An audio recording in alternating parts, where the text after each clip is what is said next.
শেখ মুজিব স্বাধীনতা সংগ্রামের নেতা, তার অবদানকে আমরা স্বীকার করি, কোনো সন্দেহ নাই। কিন্তু আপনি খেয়াল করবেন পৃথিবীতে যারা ফ্যাসিস্ট হয়ে উঠছে, বড় বড় যারা ফিগার, যারা কাল্ট হয়ে উঠছে, কাল্ট ছাড়া কিন্তু ফ্যাসিজম হয় না।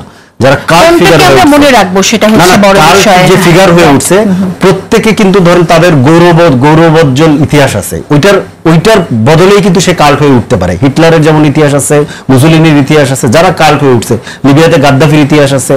তো এইরকম কাল্ট হয়ে উঠে। এখন ব্যাপারটা হচ্ছে যে আপনি যখন মানে এইটাকে এইরকম সময় ফ্যাসিজমের পতনের পরে আপনি যখন মানে আপনি দেখেন যে ওইখানে আমি খুব ভালো ফলো করি নাই, কিন্তু আমি একটু জিনিস দেখলাম যে ধরেন খুব ডিফারেন্ট ক্যারেক্টার গেছে। ধরেন একজন রিক্সাওয়ালা খুবই শুদ্ধ বাংলায় লিখে নিয়ে সে এখানে ফুল দিতে গেছে, এবং সে নিজেই স্বীকারোক্তি দিচ্ছে যে আমি আমার নিজের টাকায় দূর থেকে এসে আমি দিচ্ছি।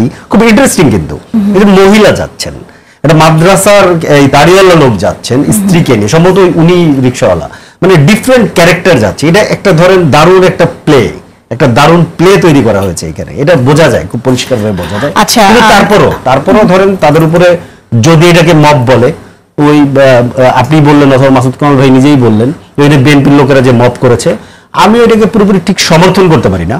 আবার এটাও বুঝি যে এটার মাধ্যমে ধরেন মনে করেন যে নিষিদ্ধ যাদের কার্যক্রম নিষিদ্ধ আছে, যারা এখানে মিলিটারি ট্রেনিং নিচ্ছে বলে আমাদের কাছে খবর আসতেছে, যাদেরকে দিল্লি থেকে পেট্রোনাইজ করা হচ্ছে বাংলাদেশকে অস্থিতিশীল করার জন্য, যাদের ফ্যাসিস্ট নেত্রীকে এখনো দিল্লি আশ্রয় দিয়ে রাখছে, প্রতিদিন তাকে ধরেন এখানে ইনজেক্ট করার সুযোগ দিচ্ছে, সে দিল্লিতে বসে আওয়ামী লীগের বড় বড় মাফিয়াদেরকে নিয়ে মিটিং করতেছে, তাদের লোকজন যখন মোবিলাইজ হয় তখন স্বাভাবিকভাবে আমাদেরকে সতর্ক থাকতে হয়।